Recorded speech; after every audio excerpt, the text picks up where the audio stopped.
welcome to a brand new episode of Sequel Rights, the podcast where we take a look at the franchises and then make you go, they made how many of those? And we give each and every sequel a fair trial.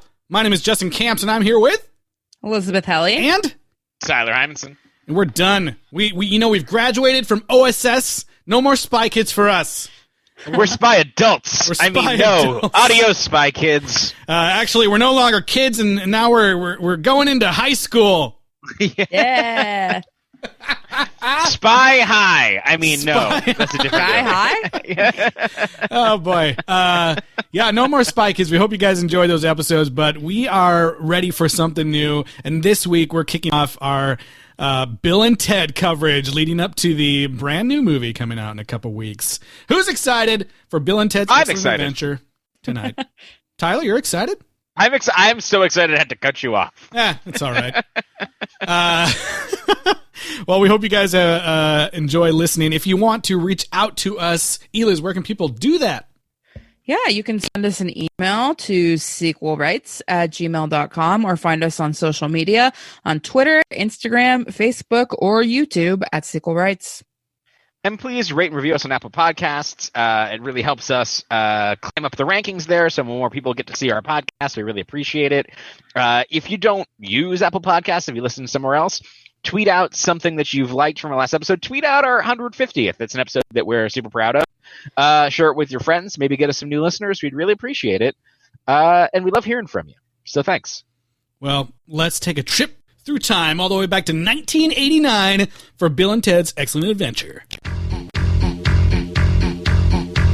Now, a motion picture so grand, so magnificent, and so vast, it spans 7,000 years. No way! Yes way! But it starts with Bill. I'm Bill S Preston! Who was Joan of Arc? And Ted. Noah's wife? We're in danger of flunking most heinously tomorrow. A force from the future. Can we go anywhere we want at any time? You can do anything you want. Is putting history at their fingertips. Let's reach out and touch someone. They're traveling through time. How's it going, Royal Ugly Dudes? Put them in the Iron Maiden. Excellent! Execute them. Bogus. How's it going, dude? Oh, all that amazing quotable dialogue. I love it. Oh, man. So damn quotable, this movie. It's like a bunch of bonus levels in Super Mario Brothers 2. That's right. Carry the radish.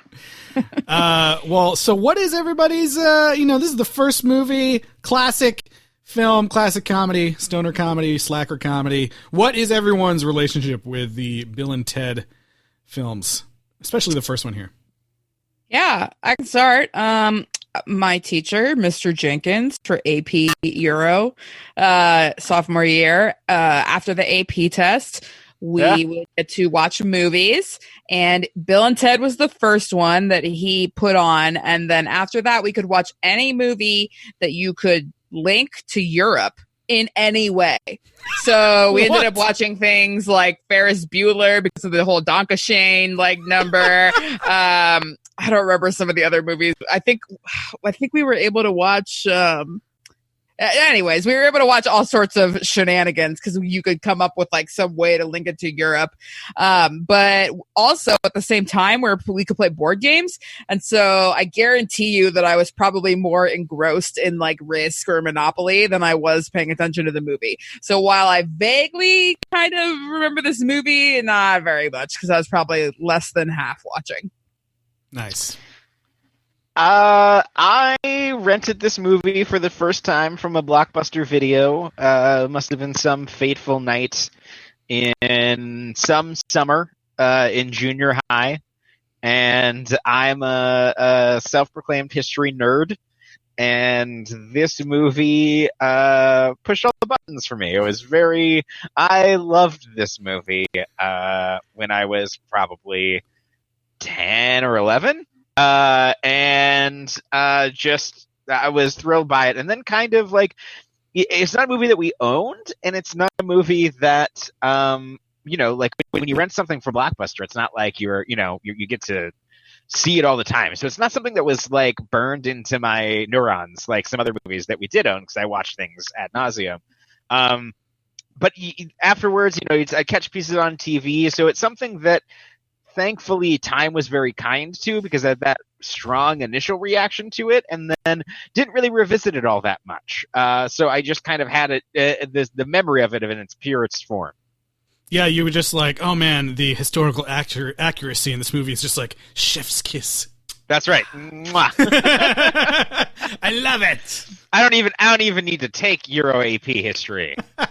It reminded me a lot of my one of my favorite video games, Mario's Time Machine, which was basically just like a sad excuse for like trivia and reading comprehension, like with Mario.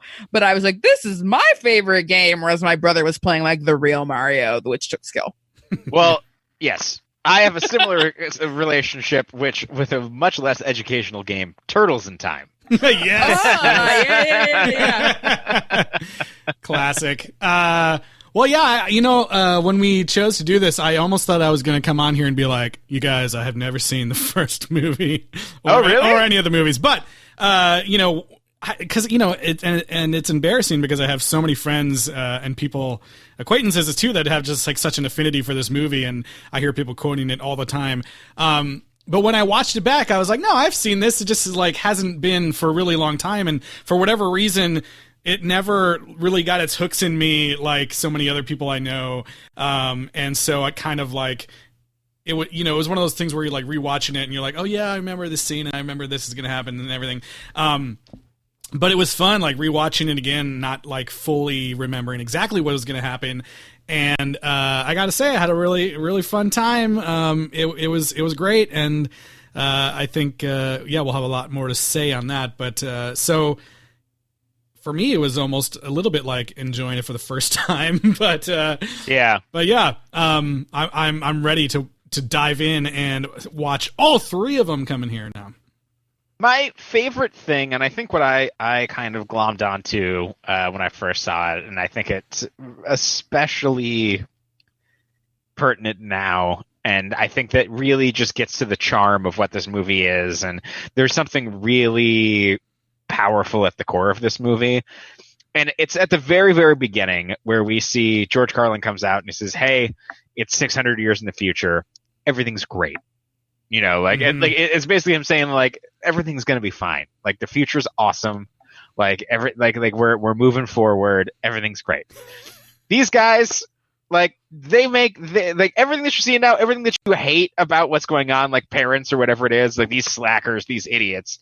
It's like no, these guys are gonna save the world, and it's what their shenanigans here are the things that are gonna lead us to great things.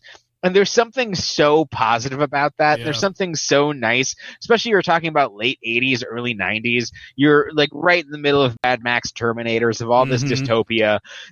The world is getting darker and bleaker, and the future is completely uncertain.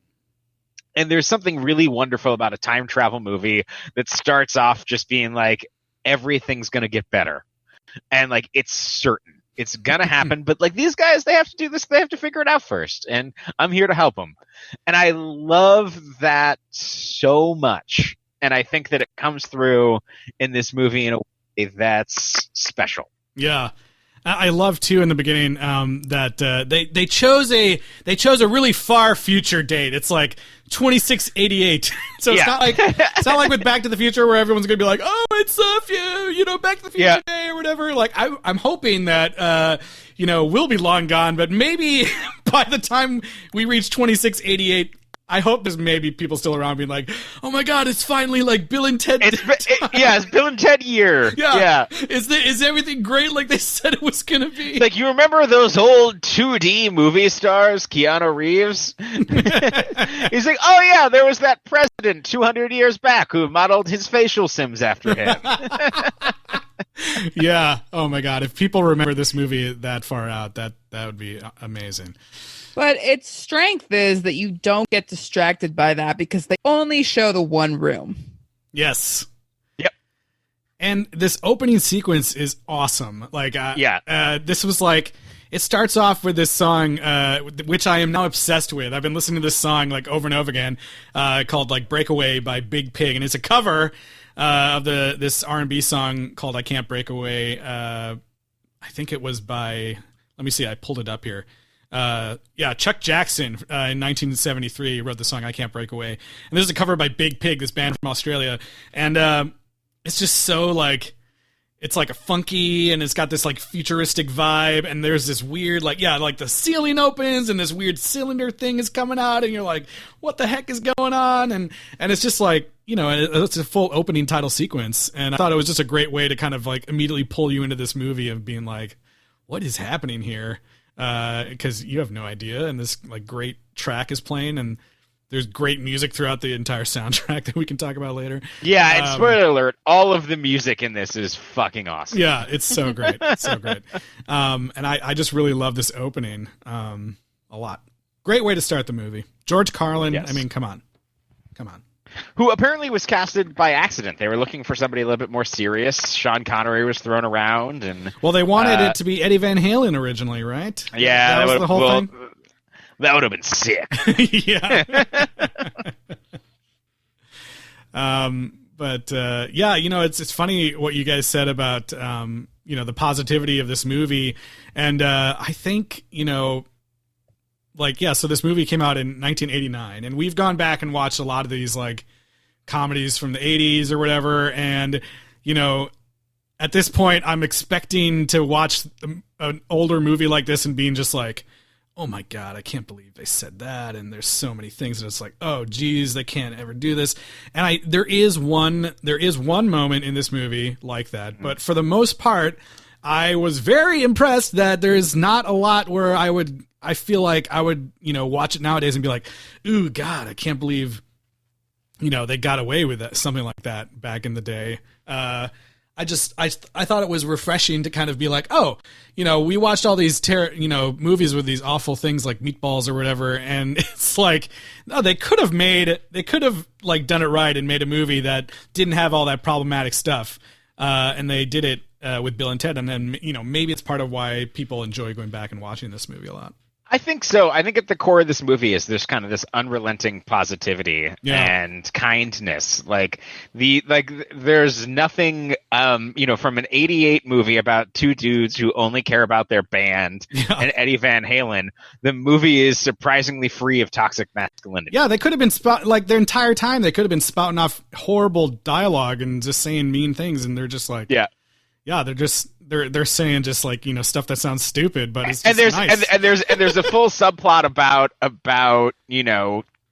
Alex Winter's stepmom and everything else, and like they play it off in such a way where, yes, it's the cheap teen joke, but like it's almost becomes above it. Like there's even an Oedipal complex joke thrown out with Sigmund Freud on the stage. It really toes the line. Yeah, it really does. Yeah, and in a way that a movie today that was trying to emulate that style of comedy, that nostalgic thing, would probably fail at doing such a good job as this movie that was made in that time does. It is, because there was so many times along the way where I thought I knew where something was going and what was going to happen and how it was going to turn out based on all the tropes and everything I've seen over the years, and then it didn't go that way, or it took the higher road, and it was like kind of a pleasant surprise. Like you already talked about the mom, but like she's not Stifler's mom, exactly. like that's exactly what I was thinking.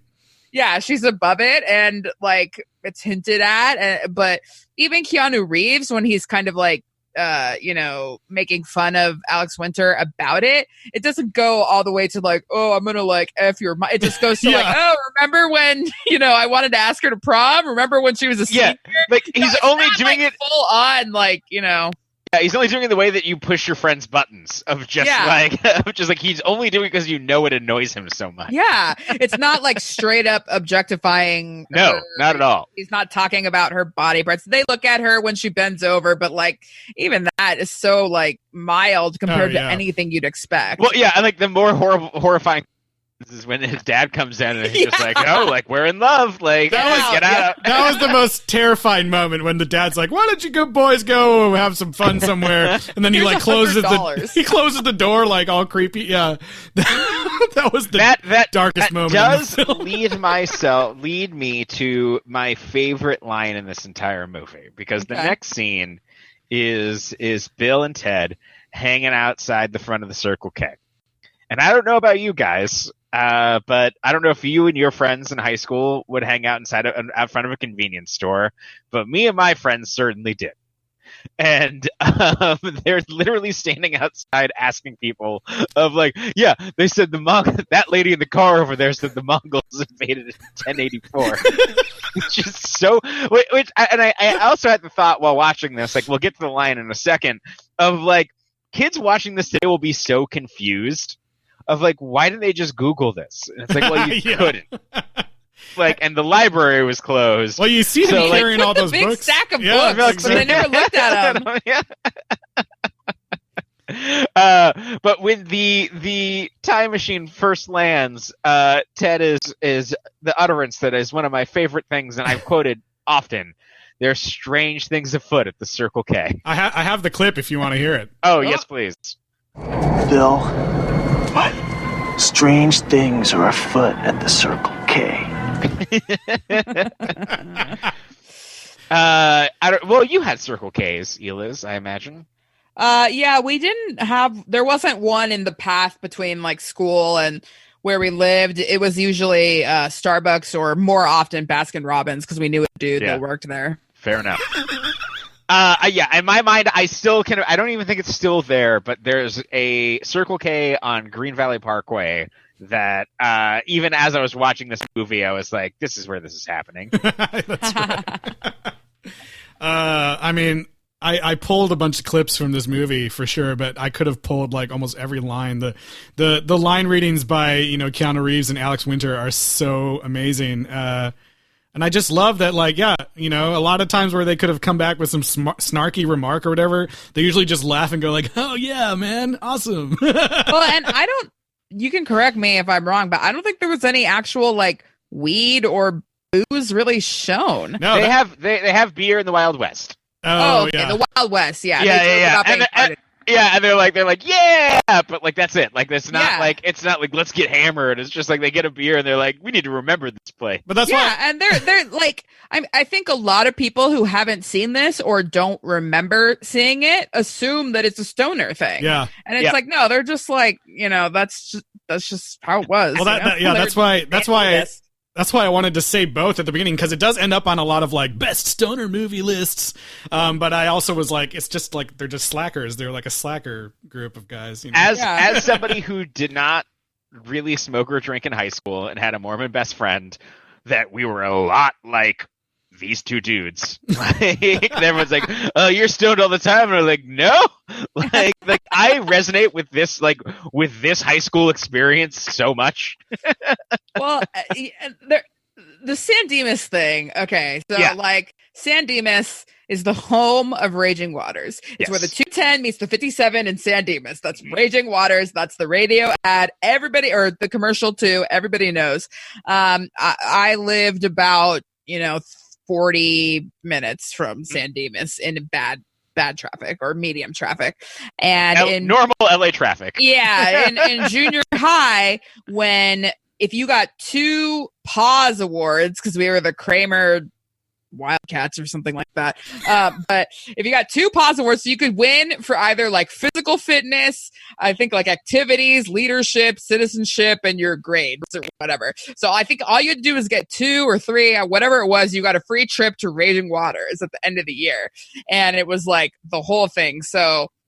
And when I hear, I have other friends that I met in college that lived even closer there, and going to Raging Waters was like a thing. So they don't call it Raging Waters in the movie; they call it Waterloo. So they could do the Napoleon thing, and the Mamma Mia thing. Yes, but it totally, it's Raging Waters, San Dimas, all that stuff. Even though I think this movie was like pretty much completely filmed in Arizona, but. It's such a good of growing up in this area. The frame of reference that they have is like matches. Like when he goes to the Wild West and the first thing he says is, "Whoa, this looks like Frontierland." I was like, oh, that's totally, because when you grow up in that area, everything is Disneyland. I think, totally. I think that if you grow up in Orange County or that part of LA County or the part of Inland Empire where you could go to Disneyland all the time, everything is Disneyland, Raging Waters, Knott's Berry Farm. So it's like he could have also said, "Oh, it looks like Knott's Berry Farm Ghost Town." Like, that's just Yeah, it that's looks like what Frontierland. But yeah, that's like these my guys only can frame shoot of you. reference. Yeah. Yeah, like, I think that was. I would have probably said the same thing. I think that was my favorite line when he's like, "Yeah, but here you can get shot." Yeah. I didn't know this movie was shot in Arizona, but that makes sense as to why that Circle K feels like it was right out of my hometown.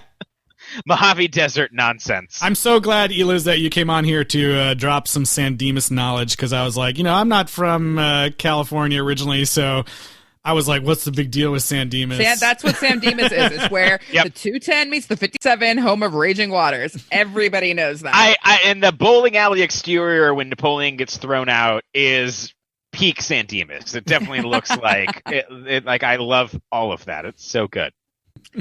Yeah, and the football kid that yells out instead of doing a speech, he just yells out, "San Dimas High School football rules!" Like, apparently that's a famous line, but I already knew that was like the name of the first Atari's album. Yes. Yeah, so I knew about that, but I kind of forgot that it came from this movie. So I have that clip as well, but we'll play it later.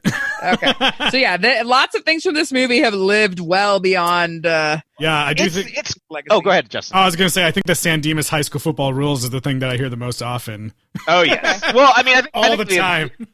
The Atari's album is the thing that really kind of solidified that, at least for our generation. Yeah. But that moment where that comes from, and just kind of getting back to like the pureness of this movie, is just the premise of it is completely insane. Mm-hmm. But the thing that it leads up to is like every person of that age's dream of a presentation in front of the entire school where you just absolutely crush it, where you're just like, this is who I am, this is what like I put on this amazing thing, like, and it's in front of the whole school. It's like, it's that ultimate fantasy of like, because there's no AP history final that takes place in the assembly room in front of everybody with that would be parents and everybody there. terrible. Lights, audio.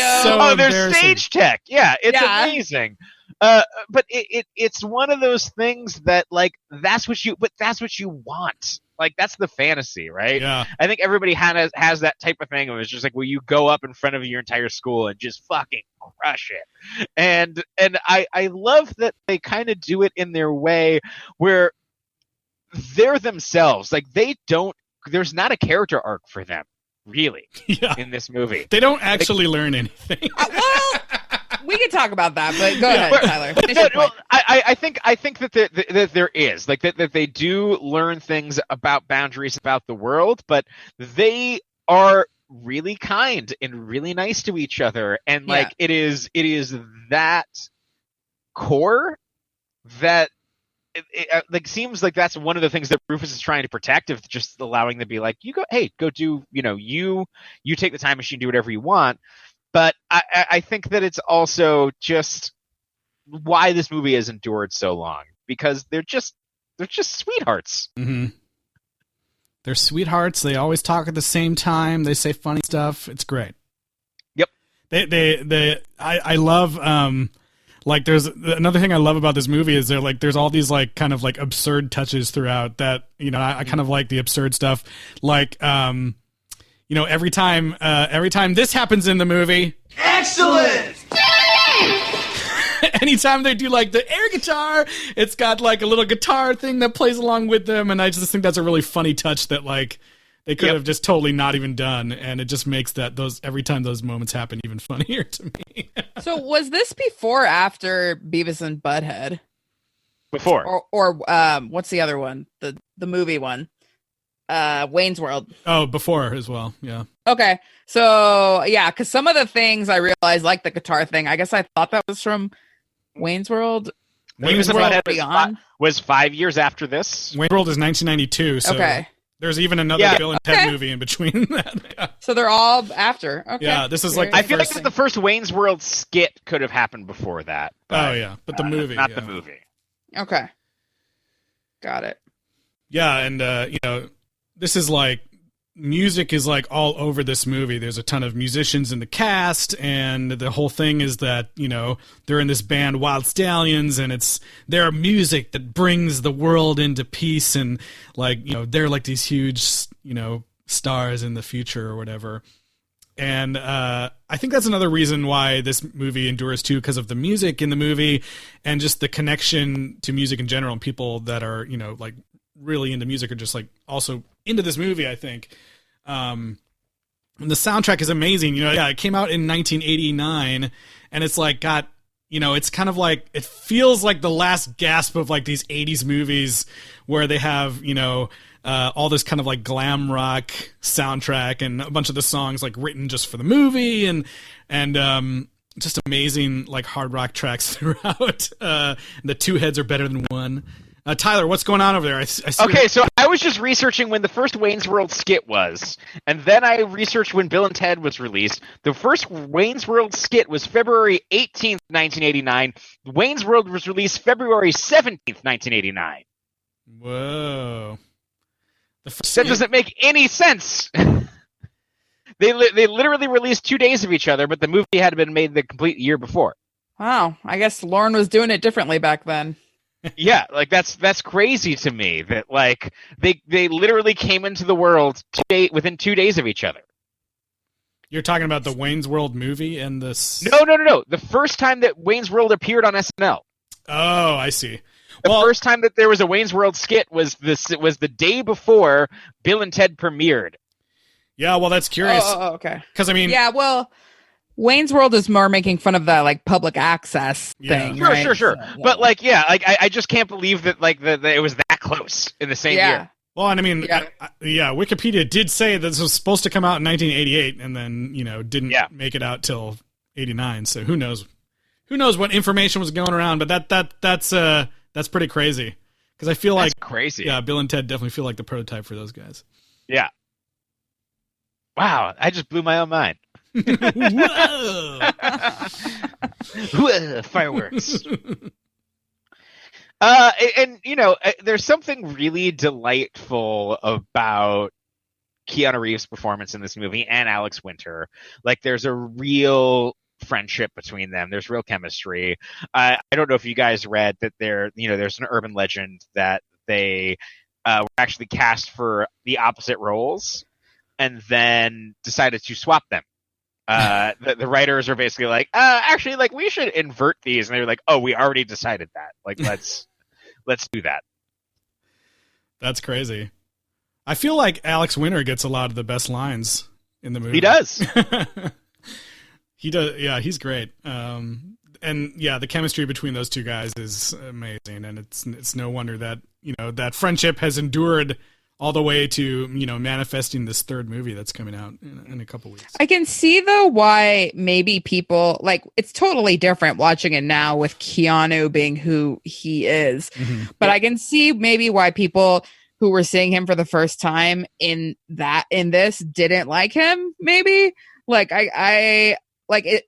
In retrospect, he's very charming and very cute and everything. But, like, I could see why, like, people like my mom would be like, oh, that guy's, like, he's stupid. Yeah. Yeah. He's a dum-dum. Yeah. That's how he is in real life, probably. Yeah. But no, he's very cute. And yeah, we'll talk about it a lot, but anything that is problematic in this movie, made me really excited to see, the new one, because now that they're in charge and they're big names and they can, exert their opinions, I think maybe some of those things will be fixed. Yeah, I also love, like, I mean, I don't want to talk about the movie that's coming up too much before we get through all this. Yeah. I guess, maybe I'll pivot us and shepherd us towards the historical journey that these guys go through. At the time, loved the idea of hopping through history. In practice, rewatching it before this episode, it's kind of insane how they limit these people. Well, they don't speak English, so they're basically cartoon characters. Well, yeah. And they're in each time period for such a short amount of time. I mean, the amount of stuff that they cram into this movie for what was crazy, probably a really low budget, is nuts. Yes. There's they do all the time jumping, and then there's a whole sequence in the present, and it's crazy. Yeah, it's just kind of crazy with this movie in that they go through all of these, like the historical figures that they choose are admirable. You have Socrates or Socrates, which is one of the funnier things in the Johnson. world. Socrates Johnson. Billy the Kids, but you get Joan of Arc in there, and there's also reports I've read where there's other people in here like Charlemagne and Babe Ruth and whatever are supposed to be in here, but it is interesting. Like Joan of Arc is an interesting inclusion, but what they allow her to do is run an aerobics class in a mall. Yeah, I think Joan of Arc kind of got short shrift here. Among she does. She absolutely does. She comes in late. Her mall scene is kind of lame, and she doesn't get as good of a moment as everybody else in the final presentation. The only woman. Like I would have liked to see, at least one other famous woman in history be referenced. Or have her be like, what the fuck? Like give her a larger moment than she's going to go back to France and run an aerobics class. Yeah.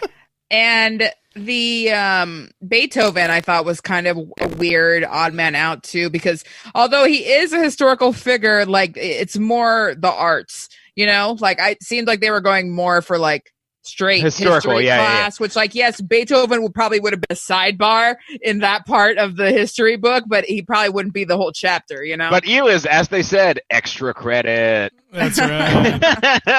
They did that when they had bonus time that they didn't have. You're right. That's true. They were probably like, what stores do we have at the mall we're going to film at? There's a music store. And I think that if the movie actually, it's a really interesting thing now that I'm thinking about it, because plot wise, like the movie should live and die in terms of what historical figures that they plucked out of history and what crazy antics that they get up to in the present day. But the movie isn't defined by that. The movie is defined by Alex Winter and Keanu Reeves' friendship and performance. Like the historical frolics and antics are an aside, really, at the end of the day. And, yes, you remember Napoleon at the water park or Napoleon eating a bunch of ice cream. And my favorite, actually, let's take a pause.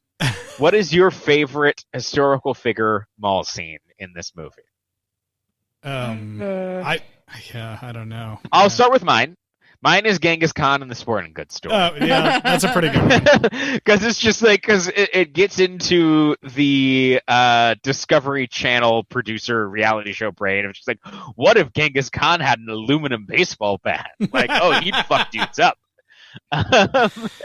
Yeah, I did. I think I liked the Socrates and Billy the Kid trying to pick up. Yeah, I mean, I kind of like that Freud ruined it. He shows up with a hot dog on a stick. That's really funny. Yeah, it's really funny.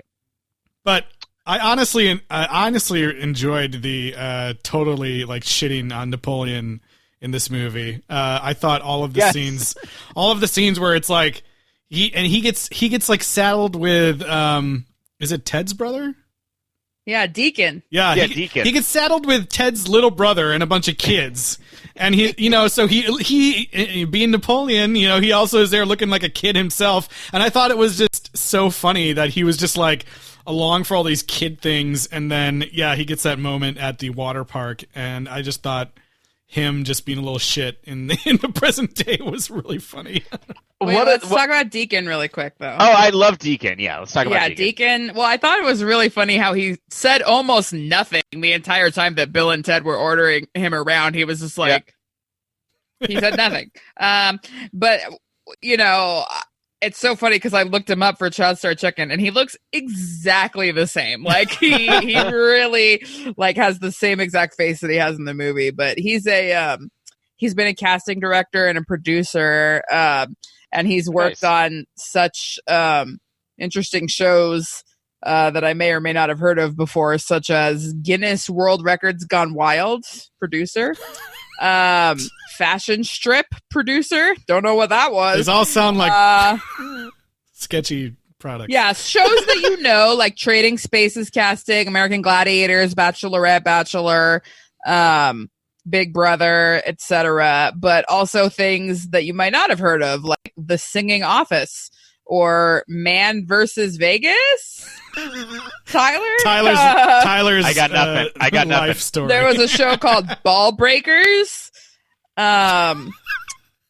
Romance, and also if you remember, this was a pretty famous one, The Swan, the one with the plastic surgery.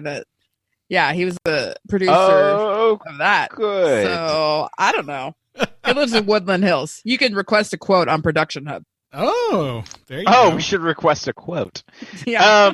For one I episode do of the love the scene in the movie where they go to his Little League game and they're talking to him through the fence. Oh, yeah. And they're like, "Where's Napoleon?" And he's like, "I ditched him." And they're like, "What? You can't ditch him? He's like, he's lost in time and blah, blah, blah." And he's like, "He was a dick." Yeah. Which I thought was classic little brother, being a little brother myself. Yeah, and it's not particularly important how Napoleon made his way to Waterloo. No. How he paid for it, how he got the swimsuit and the he doesn't gap. pay. He sneaks in with the mom who's buying tickets for 11 kids. The 11th child is Napoleon. Yeah. He was wearing his like old-timey undergarments, and it's just really funny. Yeah, every time all those cutaway scenes, I thought they were really great. Like him just being a total dick at the bowling alley to everybody. Yeah, he's just like yelling random things in French, like so funny.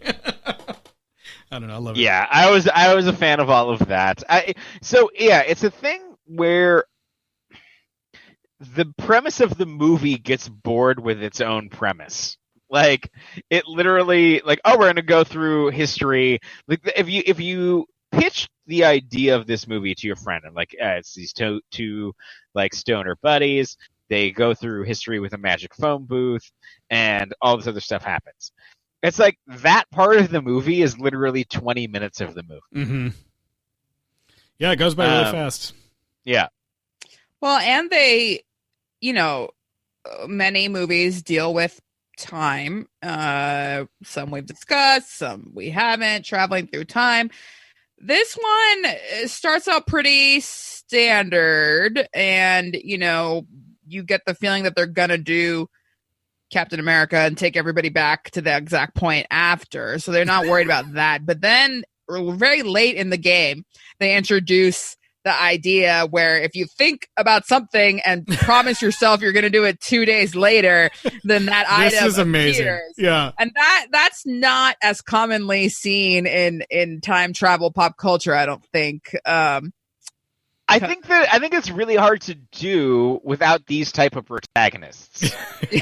Because they're so affable and so lovable, and it's completely within their character to completely forget to do the thing. Mm-hmm. That's what I was worried about. I kept thinking, like, for me, it was like, Chekhov's pair of keys, because I was like, is this going to come back at the end? And they're going to be like, oh no, we forgot the key to do the thing. But it wasn't a thing. It's like they're such lovable losers that it is a actual delight that when they make their own prophecy, that they follow through on it. Yeah. And this is the magic of the movie, in that they, like, when Keanu Reeves says, "Oh, we got to remember a trash can," and then a trash can falls on top of him, you're still happy that he remembered. Yeah.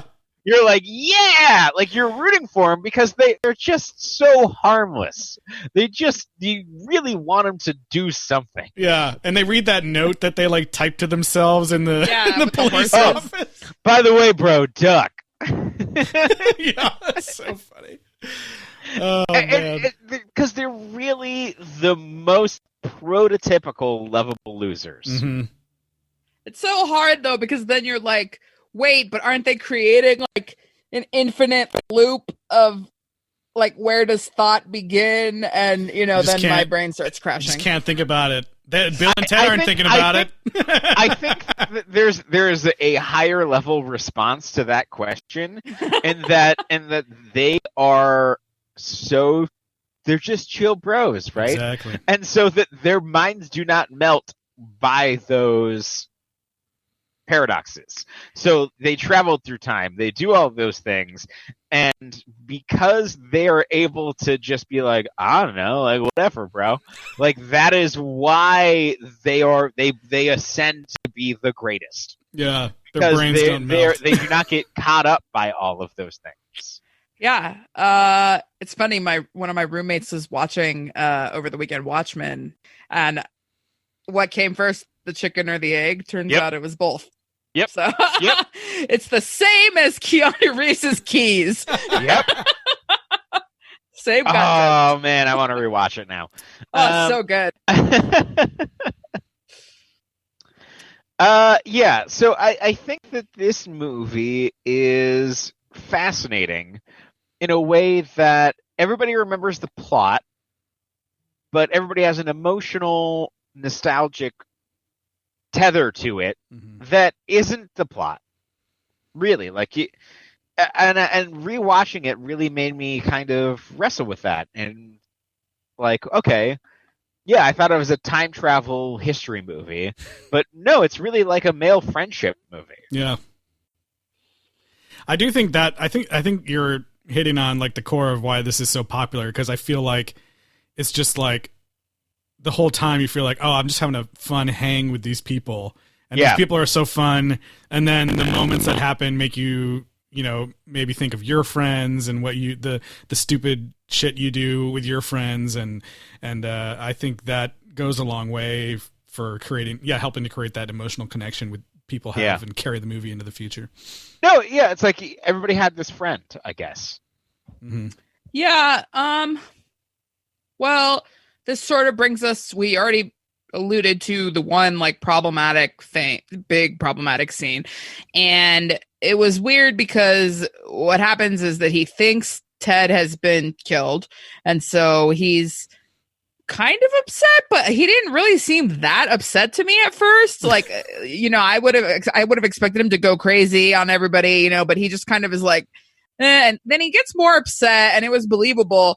But then when Keanu Reeves turns out to be alive, they hug each other and it's nice. But then they're like, they say the F word to be like, we're not gay or whatever, which of course cheapens it a little bit. But I mean, high school guys are going to be like that. I mean, I think there was a better way to show that they were uncomfortable with the physical intimacy and the heightened fear in that moment that, maybe he was dead. But that being said, yeah, in '89, that's what I was saying. Yeah. For that to be used sparingly and used in it seemed like that they were using it for the screenwriters. I'm sure thought they were using it for a reason. Yeah. Like, I mean, I that's a word that I said in junior high. I'm not faulting the movie because I guess that was definitely the parlance of the time and how high school students then would have talked. But,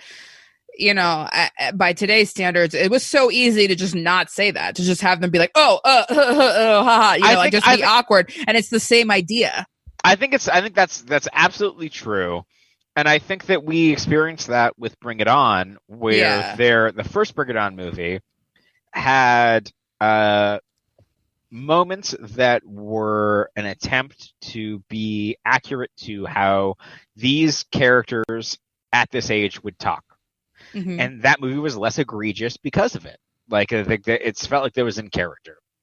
And then as those movies became more contrived and a little bit more forced, that type of language, when it was coming out of a screenwriter's mouth, became more and more egregious because it just didn't feel like they were really going for that realism. And so, like, even when we're talking about Bring It On, which is 99, is that correct, or 2000? That uses the F word. Yeah, that's 11 years. That's 11 years later. Yeah. It has the thing of like, that's how. I mean, at that time we used that word. I'm sure that we all did at some point. And that's not great. But in this movie in '89, in that moment when they did it, it didn't trigger me in a way that I was like, okay, like, I felt like that was true to the character more than a screenwriter trying to force it, I suppose. Sure. It's just kind of like an unfortunate footnote at this point.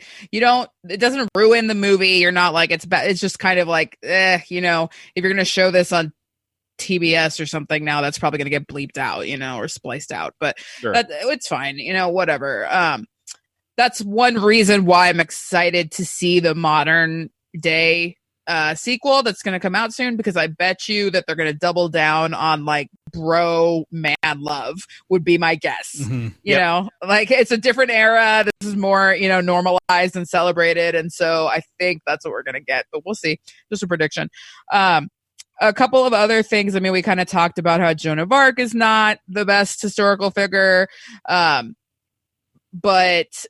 And then the mom thing is a little bit, creepy, but not how they do it. They execute it very well and very, cute. It's more just like the culture of today that makes you look at it weird, Mm-hmm. Right. Yeah. But as far as, any other representation of women is, whatever. But the princesses are not offensive. They're just a little bit thin, the character and in person, but yeah. I mean, like their whole thing is that like they're going to be forced married off, and they actually like them because they gave them more attention than any other person in that time. But it is like, okay, well now they're here, like let's make out. Like, yeah. But also like they don't full on go at it either. It's kind of just like a very chaste. Yeah. Make out, and then you get the impression that if they were like, I want to leave, I don't like you anymore, that Bill and Ted would let them walk away. Yeah. And that's the thing, is like and more movies need to deal with this, in that they're the same age. Yeah. Where it's like, these noble women of court, and it's like, yes, well, these also dumbass teenagers, they're the same age. Yeah. Not the royal ugly dudes, right? Yeah. The royal ugly dudes, yeah. So, I mean, I already saw the poster for the new one, so I think we're going to get more female characters, and so that's another thing I'm excited to see. But It does involve their daughters. Yes, exactly. Mm-hmm. So, anyway, the last semi-problematic thing that I want to talk about that you mentioned kind of is there really a character arc for them? And sure. I think that I started kind of getting annoyed like about 2/3 of the way through the movie, because everything is working out for them. And I was kind of feeling like, is this just white dudes failing upward, because that's not a thing that is so exciting to me and most of society anymore. But I think that this movie subverted my expectations for the narrative, because the end, I thought they were just gonna, bring all the guys and everything was gonna work out, and they were gonna show all of them and they were gonna get an A. But when they actually do the presentation, it shows that they really did learn something from these people. I mean, it happened off screen, so that it's kind of a surprise at the end. So maybe I would have liked to see more of that throughout, but I get why they wanted it to be like, oh my gosh, they really did learn from these people. But that's what made me not feel like it was a failing upwards thing, because they did seem to actually take lessons away from most of the historical figures. I think that's one of the things that's more powerful about the movie, in that it's not, that moment's not forced. It's like, hey, we had these experiences, we spent this time with these historical figures, and we grew just through the experience of trying new things, being around different people, giving other people a chance that we were rejecting previously. Historically, whether it be books or whatever it is, there's something really nice about it. Like, and I totally understand what you're saying, that like there was a real danger of white dudes failing up, and that they do a good job of them learning. And the number one thing is, in the beginning of the movie, they're trying to make, and they're arguing about, like, do we need to learn to play the instruments? Do we need good instruments? Right. Or do we need Van Halen? Van Halen. Yeah. How are we going to find success? And, that it was cute and funny, but when it got to the end and we see that they're back in that position, I was like, oh no, are they going to be able to magically play now? Because you know that their music changes the world because you're told that by the future people. So I'm like, ugh, are they going to know how to magically play? That's so annoying to me, but they look at each other and they're actually like, you know what? It's time that we really buckle down and learn how to play. I was like, I'm not fulfilled by this. Yeah. Like we went through this whole thing and nothing changed. It feels like that we're back in the same spot. Like we didn't get the thing that we wanted. Yeah. That was my favorite, lesson that they learned. Yeah. And that if it hadn't had that moment, it would have cheapened so much of the rest of the movie for me. Yep. I love too that the princesses end up being they're an important part of the band. Yeah. And then when they're all playing the instruments at the end, it's just like bing, bang, ding, and they're still so funny. And and George Carlin's so good deadpanning to the camera, being like, "These fucking people." I swear they get better, you guys, or whatever. Yeah. No, but that's the thing that's really. I have a greater appreciation for it now, even from what you just said, Eliz, where it's like, I like a movie, especially in this time, and especially now in 2020, rewatching it, that's like, the future's going to be okay. Right? Like we're getting better. It's going to be okay. And that this movie didn't say we're going to be okay because white dudes are going to figure it out. Mm-hmm. Right? It does say that, but it doesn't give these guys a free pass, even though they have a full chosen one narrative. Mm-hmm. They have a whole movie where they go through a whole thing, and at the end of it, there's that key scene where they're just like, I'm unfulfilled by that. I still don't feel like we did the things that we need to do. Yeah. And the things that we still feel like, and their desires are still small and dumb. To do a cool video. But it's what they want. And it's still not there. And I think that there's just something really wonderful about it in a way that it makes me mad at other movies. Yeah, that's a good point. It really makes me mad at other movies because it's so satisfying and it's so crowd pleasing. Like this movie doesn't make you feel bad. This movie makes you feel great. Mm-hmm. And what it leaves you with is be better to people and work hard. Mm-hmm. And it's something that is way more universal than any other comedy from this time, any other thing. And I feel like that's why it has so much staying power. But at the same time, it's one of those things that's just like,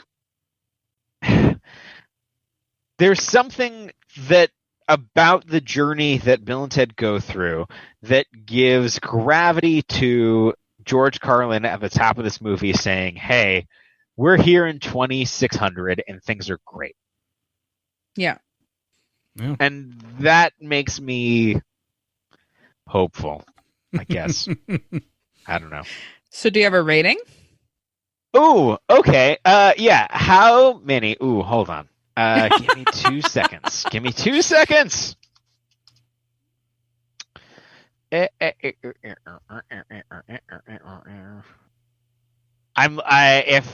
behind the scenes, I am looking up the sizes of Circle K soft drinks because they're very specific. But okay, so how many ounces of Circle K fountain sodas would you give? So complicated. That doesn't make any sense because 8 ounces is only a cup. Okay. You can do better than this. Do they even drink soda in the movie? Circle K. Okay. How many? Okay, we'll do it this way. How many tickets to Waterloo would you buy your family? I like this better. Yes. Yeah.